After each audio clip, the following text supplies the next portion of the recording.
বন্ধুরা, আমি চলে এলাম বাতাবি গাছের নিচে।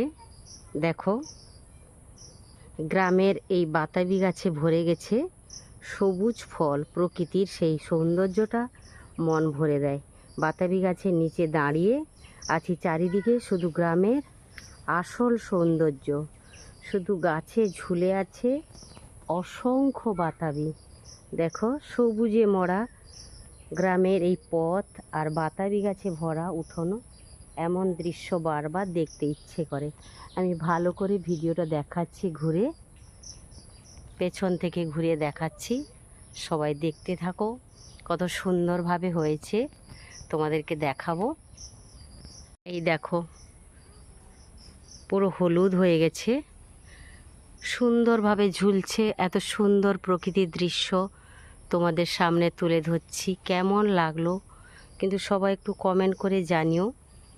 শহরের কোলাহল নয়, গ্রামের বাতাস আর বাতাবি গাছের ছায়াতেই লুকিয়ে আছে শান্তি, প্রকৃতির সৌন্দর্য।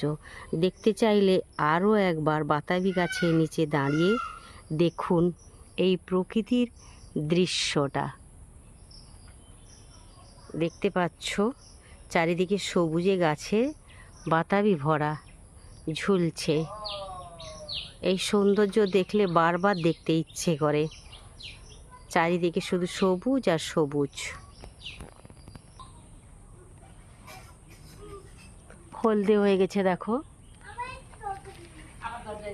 আর পড়ে গেছে নিচে, নষ্ট হয়ে পড়ে গেছে নিচে। দেখতে পাচ্ছ কতগুলো পড়ে গেছে, এগুলো সব নষ্ট হয়ে গেছে।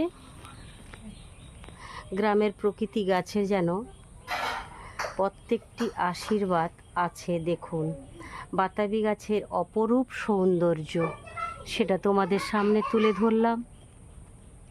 বন্ধুরা, কেমন লাগলো কমেন্ট করে জানিও। তোমাদের ভালোবাসা আর সমর্থনে আরও নতুন নতুন এই গ্রামের ভিডিও তুলে ধরতে পারবো। বন্ধুরা, গ্রামের এই সৌন্দর্য, সরল সৌন্দর্য, জীবন আর অজানা মুহূর্তগুলো খুব ভালো লাগে, তাই তুলে ধরলাম। পাশে থেকো এবং এই ভিডিওগুলি সবাইকে শেয়ার করে দিও গ্রামের সৌন্দর্য দেখার জন্য। সবাই ভালোবেসে পাশে থেকো আর একটি গঠনমূলক কমেন্ট করে যেও। ভিডিওটি যদি ভালো লাগে তবে ভালোবেসে একটু পাশে থেকো।